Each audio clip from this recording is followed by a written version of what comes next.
شروع اللہ کا نام لے کر جو بڑا مہربان نہایت رحم والا ہے۔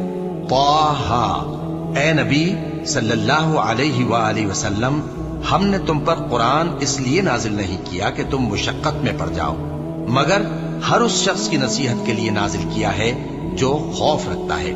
یہ اس ذات کا اتارا ہوا ہے جس نے زمین اور اونچے اونچے آسمان بنائے، یعنی رحمان، جو عرش پر جلوہ افروز ہوا۔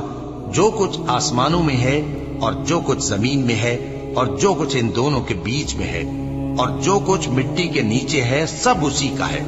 اور اگر تم پکار کر بات کہو تو کیا ہے، وہ تو آہستہ کہی ہوئی اور نہایت پوشیدہ بات تک کو جانتا ہے۔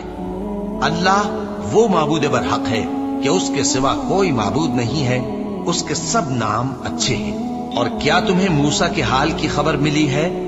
جب انہوں نے آگ دیکھی تو اپنے گھر والوں سے کہا کہ تم یہاں ٹھہرو